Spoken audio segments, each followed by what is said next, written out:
Should we be scared of a World War III breaking out here? Like 2 o'clock here. And then I stayed up until like 10 that morning, watching all that was going on. Today, I think I've had like probably 700 notifications on Telegram from 8 different channels.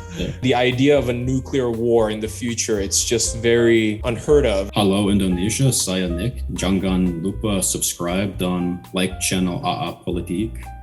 Halo teman-teman AAPolitik semuanya, pada saat ini kita kedatangan salah satu teman saya yang sangat baik. Dia dari Amerika, namanya Nick, dan dia pada saat ini berada di King's College London untuk mempelajari suatu jurusan yang cukup menurut saya spesifik ya. Dan itu adalah Russian and Eurasian Politics and Economics. Why don't you introduce yourself? Where are you from? You know, what your interests are? Hello, my name's Nick Linfesti. I'm from the United States, from Los Angeles, California. I studied undergrad at Indiana University, and I got a degree in Slavic and Eastern European languages and cultures, but just Russian. I graduated last year, and now I started a master's program at King's College London in September for Russian and Eurasian politics and economics. And before all of this stuff broke out, I was planning on probably trying to work in Russia or Eastern Europe or former Soviet states in the energy sector or oil sector or some sort of consulting. But with the current situation, I'm not sure if I'll be going over there anytime. Okay, so things have changed after this sort of conflict broke out, and you might just not move to Russia. Well, I think it's like with this, it caught a lot of people off guard. I think, especially myself, I was under the impression that Russia was not going to invade. I thought it was just kind of a provocative thing. As people have been saying, well, it's the 21st century. This isn't the time for massive conflicts or old-style conflict. The Ukrainian government was caught off guard by it, and so were many Ukrainians and Russians. And it seemed like the US and the UK seemed to be kind of a little bit ahead of that, it seemed like. Guys, jadi untuk jelasin sedikit, Nick ini dia masih muda juga, dan dia tertariknya itu dalam bidang politik Rusia dan daerah-daerah sekitar situ. So, we'll just go to the questions directly. I just saw in the news that today, Vladimir Putin orders military command to put nuclear deterrent forces on high alert. And this is crazy because, again, the idea of a nuclear war in the future, it's just very unheard of. And what do you think of this? I'm not sure. I mean, it is kind of it seems a little bit provocative in some ways, kind of trying to bring Ukraine or bring NATO to the table. I mean, Ukraine is not a member of NATO or the EU, but they've had attempts of trying to join it in the past. And I think that this is just another step for them to push NATO away and to push Ukraine from doing anything. But I'm not sure if it's the best thing that Russia could have done. It seems a little bit a step too far in some cases. I think it was Belarus earlier today was saying that they would ask for the deployment of missiles onto their territory if nuclear missiles show up in the Baltic states or in Poland or somewhere closer to the border, which is in NATO. I'm not sure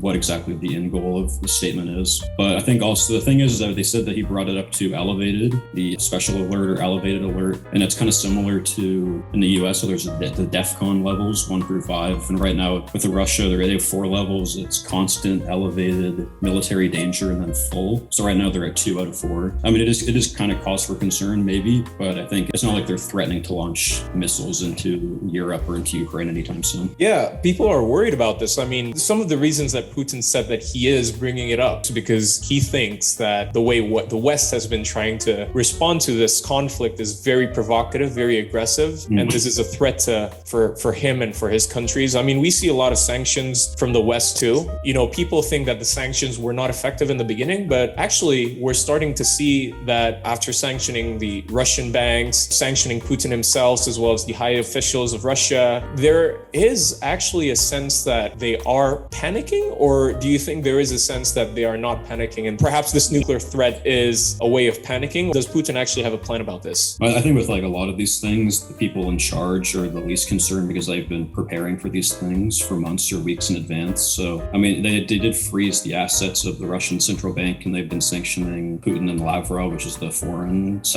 minister. So I think people that are affected most by this, as usual, is the common people, the regular people that have nothing to do with this war. And I saw something that they're calling tomorrow like Black Monday, because it's when all of the banking stuff goes into effect, where bank cards aren't going to work anymore. Apple Pay, Google Pay. The government told people to start carrying around plastic cards with them just in case, because the online infrastructure is going to be down. And I don't know, I mean, the people that run Russia, the elite class, I mean, they're very wealthy. I mean, it's the same. There's also the elite class in Ukraine that's also very wealthy. But in Russia's case, I mean, if they have them been knowing about this for months, which it seems like they have been, that they were going to invade. They've probably been prepping far in advance to prepare for it. But you don't know the extent of what effect it'll have on the people we'll see tomorrow, I guess, or in the next coming weeks. We also see that the way China has been handling this over the past 2 months, China has been backing up Russia, saying that, the West has to take Russia's concerns more seriously than they have done. But we also see that China has also been backing up on what Russia has been doing right now, and that China wants to find a middle ground, not using war, not using violence. But is this a way that China is also showing their fear that the sanctions might actually really impact them negatively too? Yeah, I think most of Russia's allies, like in the CSTO, which is their main defense organization, is kind of like Eurasian NATO. They asked Kazakhstan to help them out, and Kazakhstan said no, they weren't going to send troops. China's been supporting Russia. They've been saying that the incident in Crimea was started by US provocation,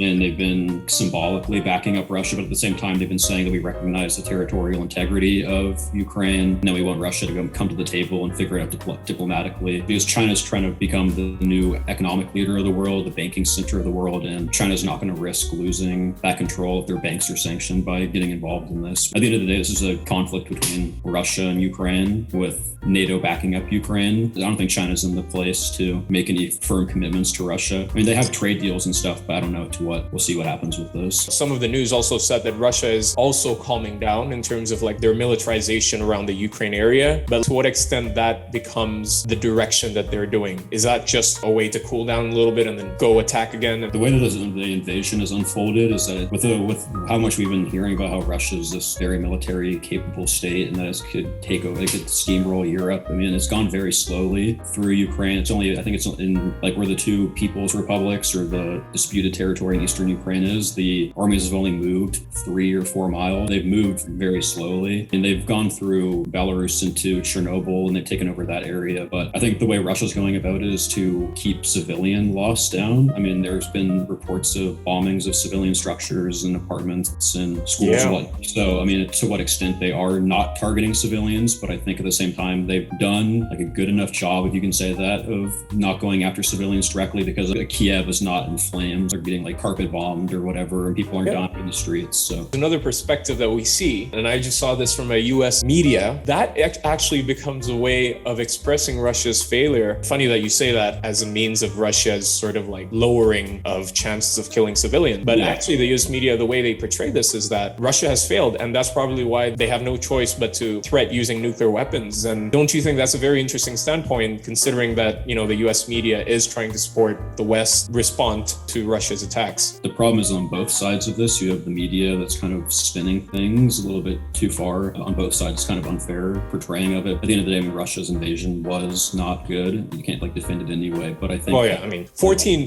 children died. Yeah, I mean, the invasion in Ukraine, Putin had this idea that it was going to go quicker than it did, but the war has only been on for 3 days. It's not really indicative of their success. I mean, there's been reports on the Russian side that they've been getting letters from residents in the eastern cities of Ukraine, like thanking them for liberating them and saying, we've been waiting for you for the last 8 years when the conflict started. I guess you have people in the east that like identify more as Russian and speak Russian primarily, that are not excited, but they're open to having Russian influence in the region. But the main thing is that Russia knew that the invasion probably wasn't going to be very popular, because I mean, Ukraine is a sovereign country, and the people in Western Ukraine and Eastern Ukraine like being Ukrainian. So I think the way that they're going about it is very calculated, and the fact they're not targeting civilians that would be alive after this conflict is over, that would be against any new regime. Like them not going and bombing Kiev and killing the president that's there now, which they probably could have done. But supposedly they've surrounded Kiev right now. Nobody can evacuate the city. At this point, I don't know, like you have to do it very carefully, or else you can't expect the people to be okay with the new government you put in. It has to be done in a way where the people have some say in it. Well, getting more personal here, and let me ask you this question. How much do you trust the media, any side of the media? Yeah, I mean, I think with anything, it's like taking it with a grain of salt. You have to use critical thinking. And I mean, Western media obviously has a bias, and Russian state media, being RT, obviously has a bias, as well as the other news sources coming out of Russia are like looking at this conflict and saying, yes, this is going perfectly. We've had 0 casualties. The people are excited coming to us. They want us to be here. But then on the West, you have it like, oh, well, Russia's like blowing up apartment buildings and they're targeting civilians. And, oh, look at all this abandoned technology. Look at all the abandoned military equipment they're obviously giving up. They've sent their inexperienced troops in first, without telling them what the plan is going on. So they're just kind of in there like blindly shooting. it's important to look at both sides of it. I mean, the problem with RT is that it is largely publicly funded, but it's also very closely connected to the government of Russia. They've been banned in the EU. They'll probably get banned in the UK at some point. Their license will get stripped. They're having problems in the US. So it's kind of limiting the amount of like opposite information you get. And I mean, that's the problem with any war, is that there's obviously going to be one-sided because the Western side wants Ukraine to win, including myself. I mean, nobody is happy the war is happening and no one's going to be supporting Russia in their invasion. But I think that the Western media wants to portray Ukraine as a much stronger fighter than they are. I mean, the Ukrainian military has gotten more capable since the last war that they had in 2014, or the conflicts that they had. And they've been getting a lot of weapons from the US and from other countries, especially now they've been getting a lot of like rocket systems and artillery and stuff from the EU and from NATO countries. But at the same time, they've been changing their conscription laws. They made it so men 18 to 60 you can't leave the country. They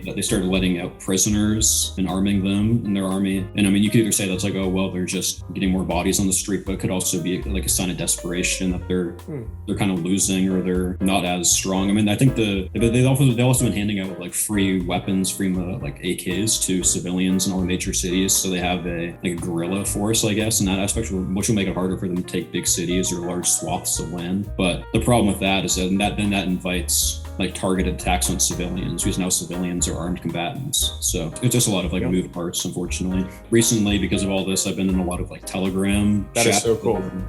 Russian, so I've been able to kind of get like a crash course, I guess, because I mean with the pandemic, it's been kind of hard. Guys, untuk sedikit konteks saja, Nick itu bisa bahasa Rusia, bisa bahasa Inggris, dan ini keren banget sih. Kalau misalnya kalian bisa dua bahasa tersebut, atau bisa lebih dari satu bahasa, maka kalian tuh benar-benar bisa mengevaluasi media dengan lebih baik lagi, supaya tidak subjektif ke satu media aja. Let me ask you this question then. After seeing a lot of people expressing their thoughts, their views in the media, what do you think people need to know that they probably don't know about this conflict or this war? I don't know. I mean, I think it's like with a lot of conflicts in the past, you kind of have to be careful of the information you're taking in, because on both sides, they recycle a lot of clips from previous events or from previous news stories from a couple of years ago that are unrelated, but they refilter it. So then they kind of rebrand it as like, oh, this is a casualty of war. But I guess, I mean, this is like an important thing, which I mean, people have been stressing a lot recently, is that you can't blame Russian people for any of this. You can't target regular Russian civilians, and you can't really blame the Russians inside of Russia for what's going on, because they're not the ones that are deciding the politics of the country or policy or greenlighting invasions or greenlighting their friends, their brothers, their dads, whatever, going to war. And I mean, it's the same in Ukraine. I mean, like the regular people are at the end of the day, the ones that get hurt the most by any conflict. It's the people in the government, their kids don't go to war, their kids are studying abroad, their kids. I guess the main thing is just not to like conflate the people with the government and just kind of like separate that and just kind of be just a little bit more sympathetic. Because I mean, a lot of these sanctions, especially in the UK, the Russian students here are kind of worrying now because their bank cards won't work here. So now they're needing to figure out a way to change bank accounts. They can only have 50,000 pounds in a bank account. Yeah. I mean, that's still a lot of money, but also, I mean, especially living in London. Yeah. And now there's no flights between Russia and the UK and back and forth. And like, I think all of the EU has banned Russia from their airspace. And the same with Ukrainian. There's no way they're going to get a flight from here to Ukraine anytime soon. And I know a lot of people have like talked about going back and fighting or providing support, and it's perfectly normal. And I mean, I support that. I mean, it's defending your country and keeping it afloat and doing your best to defend your rights and your freedoms. But I mean, it's just really hard on the regular people of these two countries. I couldn't agree with you more, man. I think that is a very important message for all these young people out there, that at the end of the day, the winner of politics are those that are in power, and then the losers are those that are not. The losers include those civilians, those people affected, and of course, even the citizens of the aggressors itself. I'm pretty sure they don't like war either. And that's a very important message. You know, what can we do as youths, as young people, for this kind of conflict? How can we show empathy? How can we help? What's the best way to be engaged in a way that it's going to de-escalate that conflict, not provoke the conflict itself? Yeah, that's a good question. I think it's important for people to get educated about these topics. I mean, I understand that it's not reasonable for people that aren't interested in European politics or whatever to like devote a lot of time and attention to reading about Ukrainian Russian history over the last 4 or 5 centuries, and let alone the last 8 years, which have been a lot. But I think it's important to just be, I guess, like interested enough to read more than one article and just kind of like parrot what you hear on TV or what you hear from your friends for social pressure, just to formulate your own opinions. And I think that's a very good point, man. To stay educated and share opinions that you think will help de-escalate the conflict too, rather than to provoke it. I understand people want to be helpful and send money and send donations and stuff to these, like to the government and to like the military or to other organizations, and it's fine. I'm not going to like say that it's a bad thing to do, but you just need to understand that all these organizations, they still run on money. That you have to assume that there's a good chance that the money you send them is not going to go directly to them, despite them claiming they will. Like you shouldn't feel pressured into sending money or sending supplies over to people if you can't like rub two pennies together yourself. I mean, just kind of like being educated on the topic is just the most important thing. That is so true. And in relation to this question, should we be scared of a World War III breaking out here? Most people say no, because again, Ukraine is not part of NATO or the EU. Poland and Lithuania approved a petition to like fast track EU membership for Ukraine, but usually EU membership comes with NATO. But that was the whole point of this conflict in the first place, was Ukraine's NATO membership, if it was going to happen or not. But if you go on what Putin said, he has no intention of occupying the country. He just wants to kick out the NATO influence and demilitarize it and make it into a neutral country, which I'm not saying it's reasonable that he had to invade to make that point. If Poland or Romania has their energy affected somehow, if like a cyber attack happens to hit either one of the two of them, then that could be enough for an Article 5. So depending on that happens, there could be a global conflict. But at the moment, I mean, I don't know. I wouldn't say like concretely that we're going to have a war or we're not going to have a war. I think just depending on what happens in the next few days, few weeks. I mean, again, it's only been 3 days. The 24th is when it started. And they said that it could take a few days, then a few weeks. And now they're saying that this conflict could take a few years to figure out. So, I mean, we can't really look that far into the future. I mean, the last year we had World War I was 4 years, 5 years. World War II was 5 years, 6 years. And I mean, this could go on for a decade or who knows, but it all depends on if NATO wants to take in Ukraine, depending on what happens after this, or if Russia takes over Ukraine and then replaces the government with a more friendly one, what that'll do. But I mean, the sanctions are already there. Russia is already going to feel the consequences of the next days, next few weeks, months, years, probably. So like right now, I'd say no, just to be optimistic, but who knows? Well, the best thing we can do right now is to keep praying and of course to stay educated. But yeah, we talked so much today, Nick, and I really appreciate your insights and your perspectives on this. And I'm sure that this is very helpful. I've learned a lot too from you. But yeah, thank you so much for being here. Yeah, thanks for having me. That's what anybody has been talking about the last 3-4 days. You said you stayed awake for a whole night or something? Yeah, was it the 24th is when they announced the special operation, like 2:00 here. And then I stayed up until like 10 that morning, just watching all that was going on. I've just been getting, not like today, I think I've had like probably 700 notifications on Telegram from 8 different channels. Teman-teman sekalian, inilah Nick, seseorang murid yang sangat rajin karena dia jam 5 pagi ketika mengetahui bahwa ada berita mengenai Rusia dan Ukraina, dia langsung bangun dan tidak tidur. Itu yang namanya rajin. Kalian harus bisa memiliki passion di dalam pelajaran yang kalian sedang pelajari saat ini. Tapi itulah sesi kita hari ini dan saya harap ini bermanfaat. Sampai jumpa lagi selanjutnya. Dadah.